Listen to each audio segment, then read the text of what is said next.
ذرا تصور کیجئے ایک ایسی شخصیت کا جسے تاریخ نے امیر المؤمنین فی الحدیث کا لقب دیا، یعنی حدیث کا کمانڈر۔ بالکل، اور یہ کوئی چھوٹا لقب نہیں ہے۔ صحیح کہا، لیکن سب سے حیرت کی بات یہ ہے کہ اس عظیم شخصیت کی اپنی زندگی کسی شاہی محل یا آرام دہ مدرسے میں نہیں گزری، بلکہ ایک فراری کی طرح گزری۔ ایک ایسے فراری جو اپنے وقت کے سب سے طاقتور بادشاہوں سے چھپتا پھرتا تھا۔ ایگزیکٹلی۔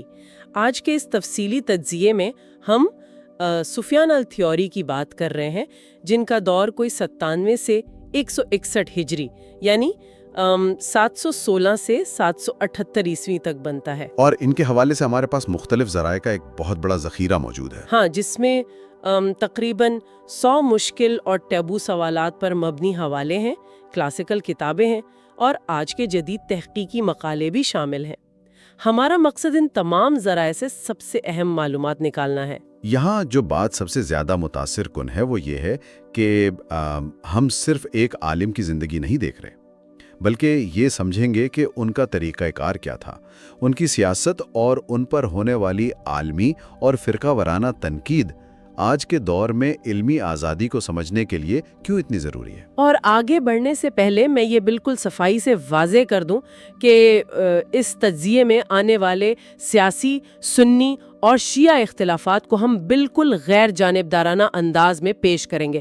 کسی بھی مکاتب کی حمایت نہیں کی جائے گی۔ صحیح بات ہے، ہم صرف تاریخی حقائق کو سامنے رکھیں گے۔ چلیے اس معاملے کی تہہ تک جاتے ہیں۔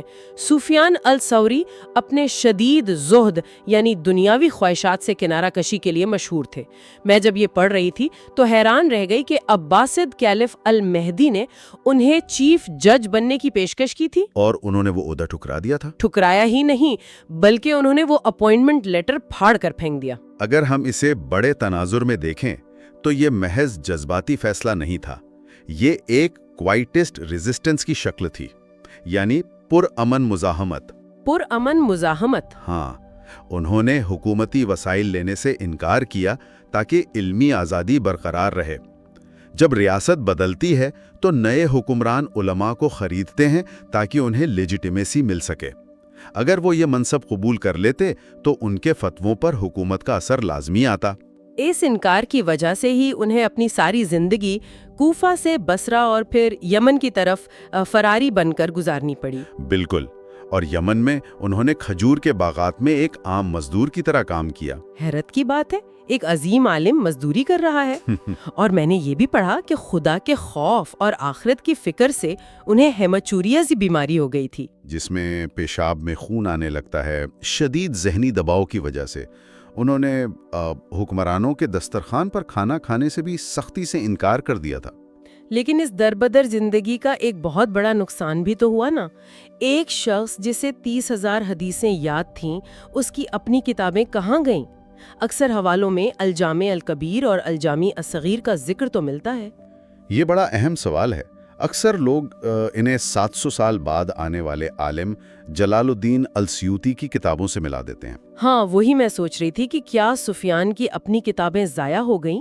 ضائع نہیں ہوئی، ان کا طریقہ کار ابتدائی، زبانی اور اسناد پر مبنی تھا۔ اسناد یعنی وہ روایت کا سلسلہ؟ جی وہی، چین آف نریشن۔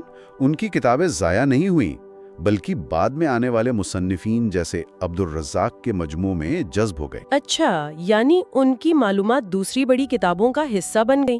لیکن یہاں ایک بڑا مشکل سوال بھی سامنے آتا ہے، سفیان پر تدلیس کا الزام کیوں ہے؟ تدلیس کا الزام؟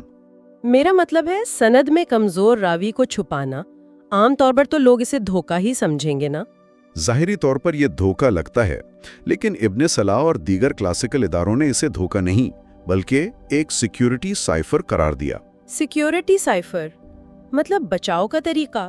بالکل، انہوں نے راویوں کے نام اس لیے چھپائے تاکہ ان کے استادوں کو عباسی حکمرانوں کے ظلم سے بچایا جا سکے۔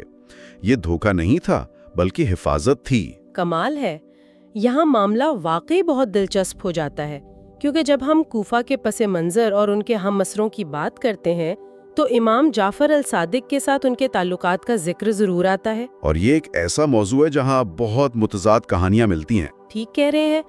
اگر ہم پہلے شیعہ نقطہ نظر کی بات کریں تو الکافی جیسی کتابوں میں ایسے واقعات ہیں کہ سفیان نے مسجد الکیف میں امام جعفر سے ایک حدیث لکھی جو کہ اہل البیت کے حق میں تھی۔ ہاں، لیکن جب وہ وہاں سے نکلے تو انہوں نے اس کاغذ کو پھاڑ دیا۔ اسی طرح لباس کی بحث کا بھی ایک بہت مشہور واقعہ ہے، ہاں، جہاں سفیان نے امام جعفر کو قیمتی لباس پہننے پر تنقید کی تھی۔ اور اس پر امام جعفر نے اپنا باہری لباس ہٹا کر دکھایا کہ اس کے نیچے انہوں نے انتہائی خردرا اور چبھنے والا اون کا لباس پہنا ہوا تھا، اور انہوں نے واضح کیا کہ حقیقی زہد باہری پرانے کپڑوں میں نہیں بلکہ دل میں ہوتا ہے، جو کہ سفیان کے ظاہری زہد کی حقیقت کو ایک طرح سے بے نقاب کرتا ہے۔ لیکن دوسری طرف سنی محدثین ان واقعات کو کیا سمجھتے ہیں؟ سنی ذرائع انہیں پولیمیکل یعنی فرقہ وارانہ کہانیاں سمجھتے ہیں۔ ان کے نزدیک سفیان الثوری نے امام جعفر الصادق سے پوری عقیدت اور احترام کے ساتھ روحانی رہنمائی حاصل کی تھی۔ یعنی ان کے مطابق دونوں عظیم شخصیت میں انتہائی احترام کا رشتہ تھا۔ ہم ان دونوں پہلوؤں کو بغیر کسی فیصلے کے سامنے رکھ رہے ہیں تاکہ سننے والوں کو پتہ چلے کہ اس دور کی فضا کس قدر غمگین اور پرخطر تھی۔ یہ ٹکراؤ صرف عقائد کا نہیں تھا، ایک اور عظیم ٹکراؤ انہی کے شہر میں ہو رہا تھا، سفیان الثوری بامقابلہ ابو حنیفہ۔ میں اس اختلاف پر حیران رہ گئی تھی۔ ثوری نے ابو حنیفہ کے رائے یعنی عقل اور قیاس کے استعمال کی اتنی سخت مخالفت کیوں کی؟ یہ دراصل روایت اور عقل کا ٹکراؤ تھا۔ فوری ٹریڈیشن پر زور دیتے تھے جبکہ ابو حنیفہ ریزن پر۔ یہ ایک اہم سوال کو جنم دیتا ہے۔ کیا سوال؟ اگر تھوری اتنے عظیم تھے تو ان کا اپنا فقہی مذہب ختم کیوں ہو گیا جبکہ ابو حنیفہ کا مذہب پوری دنیا میں پھیل گیا؟ واقعی آج کوئی تھوری مذہب کا پیروکار نہیں ملتا۔ اس پر جدید مورخ وائل ہلاک کا کہنا ہے کہ مذہب کی بقا کا انحصار حکومتی سرپرستی پر ہوتا ہے۔ ابو حنیفہ کے شاگرد جیسے ابو یوسف ریاستی قاضی بن گئے، جبکہ تھوری کے شاگرد آخری وقت تک ریاست سے باغی اور الگ تھلگ رہے تو ان کا نیٹ ورک بن ہی نہیں سکا۔ بالکل، اسٹیٹ پیٹرنیج کے بغیر کوئی مذہب لمبے عرصے تک باقی نہیں رہ سکتا۔ یہ سب تو ہو گئی کلاسیکل اور ہسٹوریکل بات۔ میں سوچ رہی تھی کہ آج کے جدید دور کے ایتھیسٹس، ایکس مسلمز اور مغربی مورخین اس سب کو کیسے دیکھتے ہیں؟ ان کا نقطہ نظر بہت سخت ہے۔ جوزف شاخت اور اگناس گولزیئر جیسے مغربی مورخین کا ماننا ہے کہ سفیان الثوری کے نام سے منسوب حدیثیں دراصل بعد میں بنائی گئی ہیں۔ بعد میں یعنی وہ بیک پروجیکٹ کی گئیں۔ ہاں، ان کا دعویٰ ہے کہ 8ویں صدی کے قوانین کو درست ثابت کرنے کے لیے انہیں پیچھے کی طرف سفیان جیسی قداور شخصیت سے منسوب کر دیا گیا۔ لیکن کیا اس مغربی تنقید کا جدید ایکڈیمک سرکلز میں کوئی علمی دفاع موجود ہے؟ بالکل موجود ہے اور بہت ٹھوس ہے۔ ہرلڈ موٹسکی کی جدید تحقیق اس کا بہترین جواب دیتی ہے۔ موٹسکی نے ثابت کیا کہ تھوری کی روایات میں ایک مخصوص کوفن ڈی این اے موجود ہے۔ ویٹ، ڈی این اے؟ ایک ٹیکسٹ میں ڈی این اے کیسے ہو سکتا ہے؟ یہاں ڈی این اے سے مراد ٹیکسٹ کی ساخت اور مخصوص ہسٹوریکل کنٹینیوٹی ہے۔ اگر یہ روایات بعد میں باری باری بنائی گئی ہوتی جیسا کہ اورینٹلسٹ کہتے ہیں تو ان میں یہ مخصوص تاریخی تسلسل کبھی برقرار نہ رہ پاتا۔ یہ تحقیق تھوری کی سچائی کو جدید علمی پیمانوں پر بھی ثابت کرتی ہے۔ تو اس سب کا مطلب کیا ہے؟ ہم نے ایک ایسی شخصیت کا سفر دیکھا جو اپنے اصولوں کے لیے خلافت سے ٹکرا گیا۔ ہم نے شیعہ اور سنی روایات کا تجزیہ کیا اور جدید مغربی تنقید کو بھی دیکھا۔ یہ تجزیہ واضح کرتا ہے کہ یہ صرف تاریخ نہیں ہے بلکہ آج کے دور میں بھی ریاستی طاقت اور آزاد علمی سوچ کے درمیان کشمکش کی ایک زندہ مثال ہے۔ صحیح بات ہے۔ انسان کو کسی بھی معلومات کو قبول کرنے سے پہلے مختلف زاویوں سے دیکھنا چاہیے۔ میں آج کی اس گفتگو کا اختتام ایک ایسی بات پر کرنا چاہوں گا جو اس پورے تجزیے میں نہیں آئی لیکن حوالوں میں موجود ہے اور بہت متاثر کن ہے۔ اپنی وفات سے ٹھیک پہلے سفیان الثوری نے اپنے ایک شاگرد ابو عمرو الحزیمیہ کو بلایا اور انہیں کیا حکم دیا؟ انہوں نے حکم دیا کہ ان کی تمام کتابیں اور نسخے آگ میں جلا دیے جائیں۔ کیا انہوں نے اپنی ساری زندگی کی محنت جلا دینے کا کہہ دیا؟ جی ہاں، یہ ان کی انتہائی پرہیزگاری تھی جسے تصوف میں ورع کہتے ہیں۔ انہیں ڈر تھا کہ کہیں آنے والی نسلیں ان کے لکھے ہوئے الفاظ کا غلط مطلب نہ نکال لیں جس کا حساب انہیں آخرت میں دینا پڑے۔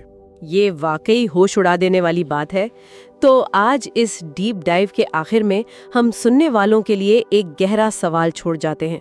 کیا حقیقی علم صرف کاغذ کے صفوں پر لکھی کتابوں میں زندہ رہتا ہے، یا پھر یہ لوگوں کے ضمیر، ان کے کردار اور ان کی عملی زندگی میں ہمیشہ کے لیے محفوظ ہو جاتا ہے؟ سوچتے رہیے۔